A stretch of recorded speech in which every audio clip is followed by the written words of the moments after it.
Salut à tous. Donc là je vais vous présenter The Dark Alliance. Donc voilà, c'est un petit test très rapide. Donc là, présentation des personnages. Vous avez 4 personnages en tout. Donc c'est très classique. Force, dextérité, concentration, intelligence, sagesse, chance. Donc voilà, jusque là c'est toujours pareil. Vous avez que 4 personnages à savoir. Donc l'archer sert aussi de support dans le jeu. Elle peut aussi soigner. Les autres sont des DPS tank. Même si l'archère elle peut DPS aussi, y a pas de souci. Voilà, 4 personnages. Donc là on va dire c'est pas très riche à un niveau personnage. Clairement pas. Là, je vais vous présenter le marchand. Donc en gros c'est simple, vous gérez l'équipement, vous avez des skins, une amélioration du matériel, des consommables. Pareil, très classique. A savoir que c'est là aussi où vous allez pouvoir revendre bien entendu et améliorer votre stuff. Vous allez débloquer dans différentes missions. Ça c'est le coffre, quand vous finissez une mission, vous avez ce coffre là qui apparaît et il vous donne des butins. La carte du monde. Alors la carte du monde, très classique, hein, vous pouvez le voir, elle n'est pas très fournie. A savoir que dans chaque mission que vous voyez là, vous avez des sous-missions dedans, donc ça c'est cool. Ça c'est assez sympa. Mais voilà, vous voyez, on n'a pas énormément, mais les missions durent quand même assez longtemps, donc ça c'est quand même à souligner. Donc dans les missions, qu'est-ce que vous allez pouvoir faire? C'est récupérer des coffres, la quête principale, des quêtes optionnelles. Ça c'est plutôt, voilà, c'est classique hein, toujours. Alors le jeu, il faut savoir qu'il est très classique, hein, on va pas se mentir là-dessus. Ensuite, vous allez récupérer des cristaux qui vous serviront justement à améliorer votre stuff. Je vais vous montrer ça. Vous allez récupérer des pièces d'or, donc soit vous les ramassez, soit vous en avez à la fin de mission. Il y a énormément de trucs un petit peu cachés, un petit peu partout dans la map. Donc, excusez-moi. Donc ça c'est sympa. Ça c'est assez sympa. Le jeu honnêtement plutôt sympa au premier abord. Vous allez vite voir qu'il y a beaucoup de points négatifs. Je vais vous en parler juste après. Donc là, le système de combat, il est assez simple. Ah, j'ai oublié de vous dire quelque chose, c'est que dans la mission, c'est pas complètement une ligne droite. Vous avez plusieurs allées, on va dire à gauche, droite, en haut, en bas. Donc vous n'êtes pas obligé de suivre un chemin prédéfini, même si à la fin, il vous ramènera forcément au chemin prédéfini. C'est pas non plus un open world, on peut même pas s'appeler ça un open world, mais ça donne un effet de liberté. Ça, c'est plutôt sympa. Le bestiaire, il est... Voilà, hein, ceux qui connaissent déjà les Donjons et Dragons, ils connaissent. Ça fait penser au Seigneur des Anneaux, hein, sinon, pour ceux qui connaissent pas, ceux qui connaîtraient le film, c'est vraiment des orques, etc. Mais le bestiaire, ça va, il est assez cool. Donc là, ce que vous avez dans l'émission, c'est différents feux de camp. En gros, ça va soit vous permettre de récupérer vos consommables, vos points de vie et nouveaux points de sauvegarde. Donc ça, c'est cool. Mais sinon, moi, ce que je fais, c'est garde bonus de butin. Donc là, vous allez augmenter votre butin. À savoir que si vous prendre un repos en cours, vous perdez le butin. Donc là, on va parler du gameplay. Donc le gameplay est assez simple. C'est Y pour lancer des compétences. Laissez son doigt appuyer sur Y pour lancer d'autres compétences.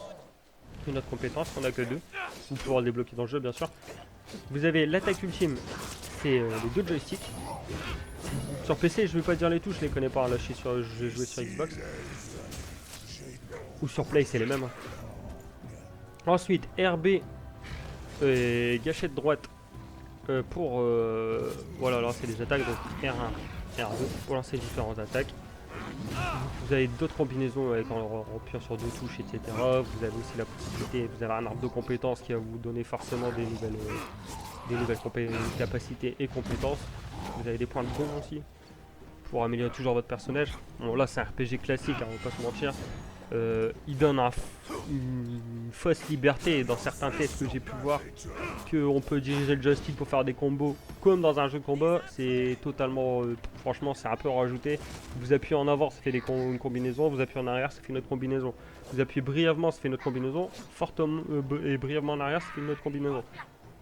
C'est aussi simple que ça, il n'y a rien de... Voilà, c'est pas un jeu de combat comme on le dit dans certains tests j'ai pu voir.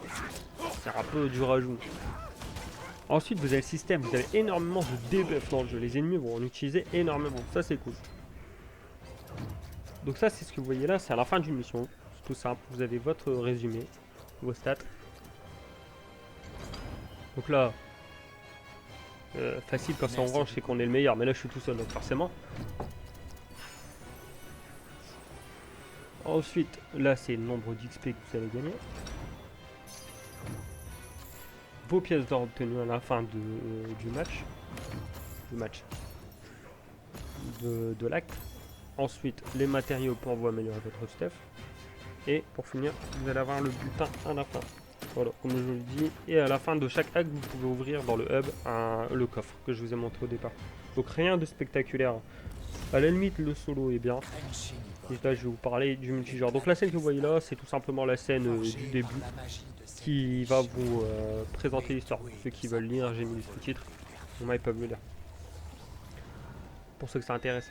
Ensuite, là, je vais vous parler. Donc, le solo est bien dans l'ensemble. Il n'y a pas trop de bugs, rien du tout, ça va. Le gros problème du jeu, c'est le multijoueur. Mais clairement, le multijoueur, c'est une honte absolue. Vous allez jouer avec... C'est le but aussi de jouer en multijoueur à ce jeu. Ce jeu, c'est ce qui le rend intéressant. On a joué à 3 personnes. C'est simple. On n'a pas dépassé la mission 2 sans que un de nous 3 était déconnecté. C'est quand même un truc de fou. Vous êtes constamment déconnecté. Savoir que j'ai une bonne connexion. Et je suis... Bon, moi, j'ai pas été trop déconnecté. Mon pote, lui, a été déconnecté 4 fois. En 2 missions. C'est quand même balèze. Ensuite, il y a un autre bug.